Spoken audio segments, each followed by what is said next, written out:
বিগত আওয়ামী লীগ সরকারের সময় বিএনপি কোনো নেতাকর্মী সুন্দরভাবে পরিবার পরিজন আত্মীয় স্বজন নিয়ে কারোর সাথে ঈদ উদযাপন করতে পারেনি।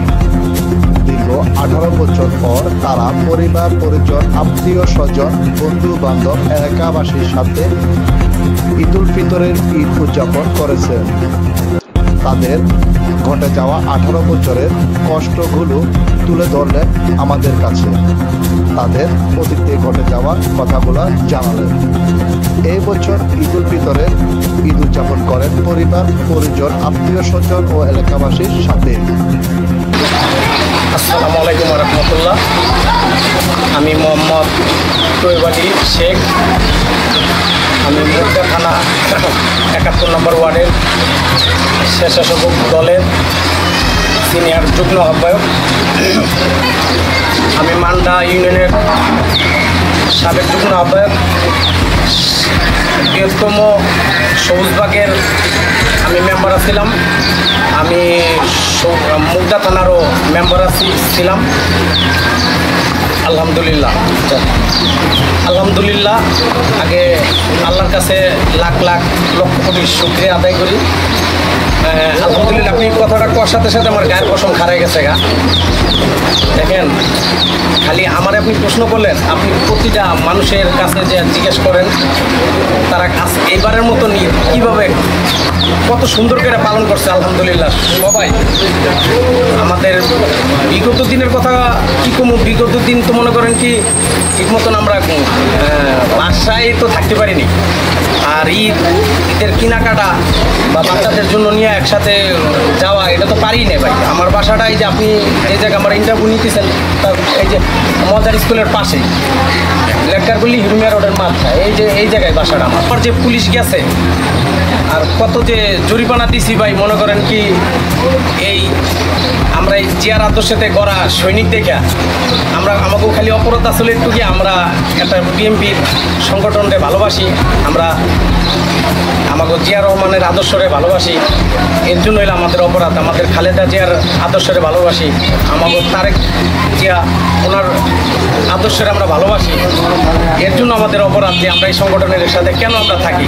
এটার জন্য আমাদের অনেক অনেক মনে করেন কি নির্যাতিত করছে যে আমাকে ধরার জন্য আমাদের প্রতিটা অঙ্গ সংগঠনের প্রতিটা নেতাকর্মীরা, খালি আমি স্বেচ্ছাসেবক দল না, এখানে যুব দল আছে, ছাত্র দল আছে, স্বেচ্ছাসেবক দলের আমাকে অনেক ভাইরা আছে, জাসদ, শ্রমিক দল, কৃষক দল, বিএনপি, ইন টোটাল সবাই যারা সাধারণ মানুষ বিএনপি নামে তো কোনো কথাই বলতে পারে না। ওই আমরা যে ভাই আলহামদুলিল্লাহ আজকে 17 বছর পরে আলহামদুলিল্লাহ খুব সুন্দর ঈদ। আলহামদুলিল্লাহ ভাই মনে করেন কি এটা মানে ভাষায় প্রকাশ করার মতন না, যে আমরা ভাবতে পারিনি যে এরকম করে ঈদ উদযাপন করতে পারবো। এবারের মতন 30টা রোজাও রাখছি। বিগত দিনে তো অনেক সময় সিয়ারি খাইতে পারিনি, রোজাও রাখতে পারিনি, বা অনেক সময় না খেয়েও রোজা রাখা লাগছে। এমনও দিন গেছে আমরা না খেয়ে বেশিরভাগ রোজা রাখছি। আর দেখা যায় অনেক সময় ব্যবসায় সময় দিতে পারিনি। আবার বঙ্গবাজার পুরাতে আমাদের অনেক ক্ষতি হয়ে গেছে। বঙ্গবাজার পুরাতে আমার 30-35টাতে মনে করেন কি আমি দোকানে মাল দিতাম। আমার একটা ছোটো একটা টাইবা স্পোর্টস একটা কারখানা আছে, আমি কারখানাতে মাল ছিলাম, মাল দিতাম। আমি বঙ্গবাজার পুরার পরে অনেক ক্ষতিগ্রস্ত। এবছর আলহামদুলিল্লাহ খুব ভালো আছি আলহামদুলিল্লাহ। সবার ভাই ওখানে কেউই পায় নাই। ওখানে যে সরকার আছে না ফেসি, এই জানাছিলেন তখন ভাই মিডিয়া ওই সময় তো কোনো ঠিক মতন কোনো মিডিয়া দুই একটা ছাড়া কি ঠিক মতন কোনো মিডিয়া কথাই বলতে পারে না। আর আমাকে সত্যটা আর দেখা যায় যে ওপেন হতে পারেন নাই,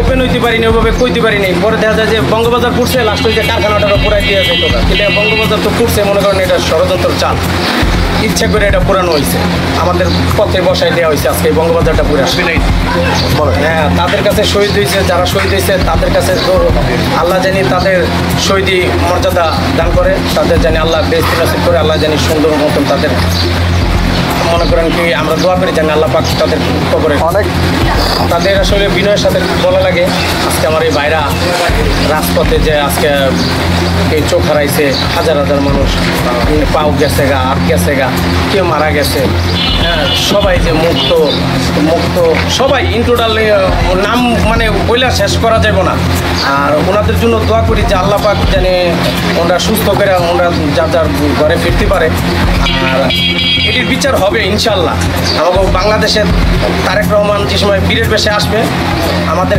গার্জিয়ান যে সময় বাংলাদেশে আইব না ওই সময় দেখবেন যে বাংলাদেশের রাজনীতির প্রেক্ষাপটটাই অন্যরকমের হয়ে যাবে ইনশাল্লাহ ওনার কথার মাধুর্যতা ওনার কথার আগে সেই তারিখ জানাই এখন বাংলাদেশ অন্যভাবে হবে ইনশাল্লাহ দেশের জনগণের সবাই জানাই ঈদ মোবারক এবং কি যারা শহীদের পরিবার যারা আছে তাদেরও ঈদ মোবারক জানাই যারা মেডিকেলে আছে যারা যারা যেই স্থানে আছেন সবারই জানে ঈদ মোবারক ও ভাই আসলে এটা কী বলবো এটা যে সময় আমাদের গার্জিয়ান আসবো না বাংলাদেশে ওই সময় দেখবেন যে সব ঠিক হয়ে গেছে এই যে যারা করতেছে না এটি হলো ওই যে মনে করেন কি হাইব্রিড মনে করেন দলের কীভাবে মনে করেন কি নাম বিক্রি করে দলের নষ্ট করব ওই সব লোক এটি অচিরে এক সময় চলে যাবে এটি হলো ওই যে শুরু থেকে বললাম না এগুলো হলো হাইব্রিড এটি এক সময় চলে যাব আর আপনাদের মিডিয়ার মাধ্যমে কইতে চাই আপনারা যে জায়গায় দেখেন যে এই জায়গা বিএনপির নাম ভাঙ্গাই করেন আপনারা এটারে ওপেন করে দেন এটা আমরা আমাকে ঢাকা মহানগরের মূল দলের নেতারা দেখব সবাই দেখুক গার্জিয়ানরা জানবো তো যে কারা বিএনপির নাম করে বা কারা দায়িত্ব আছে অনেকের পদ নাই ওদের পদ নাই কিছু নাই ওই দেখা যায় যে আওয়ামী লীগের সময় ওইটির লোকে চলছে আবার বিএনপি আইছে এখন বিএনপির লোকেও চলতেছে কিন্তু শরীর বাঁচানোর জন্য এটি ঠিক হয়ে যাবো ইনশাল্লাহ নির্বাচন তো আমার আশা আছে শহীদ জিয়াউর রহমান সে তো আমাদের একটা এই যে বাংলাদেশের যে আমাদের জাতীয়তাবাদী বিএনপি এই পরিবারটা যে দিয়ে গেছে এর জন্য ওনারা জানাই এই আল্লাহ পাক জানি ওনারা বেস্তি নসিব করুক এই দোয়া করি আমাকে মা সমর্থিত বেগম খালেদা জিয়া উনি ইনশাল্লাহ চিকিৎসা নিয়ে বাংলাদেশে আসবে ইনশাল্লাহ আমাকে তারেক জিয়া উনিও আসবে উনিও বাংলাদেশে অচিরে আসবে যেদিন আইব না ওই দিন মনে করেন কি এই যে হাইব্রিড পান অমুক পান তমুক পান যারা রাজপথে এই কি বলবো ভাইয়া 28 অক্টোবরের পরের দিন যে এই অনেকেই তো রাজপথে থাকতে পারে নাই কিন্তু আমরা ইনশাল্লাহ গেছি অনেকেই থাকতে পারে নাই যেমনি পারছি ভাই পলাইলেও মনে করেন প্রোগ্রাম সাকসেস করছি প্রোগ্রাম করাতে কথা ঠিক আছে তৈরি ভাই আপনাকে আমাদের সাথে থাকার জন্য আমাদের আপনার মূল্যবান সময় আমাদেরকে দেওয়ার জন্য শহীদ রাষ্ট্রপতি জিয়াউর রহমান আমাদের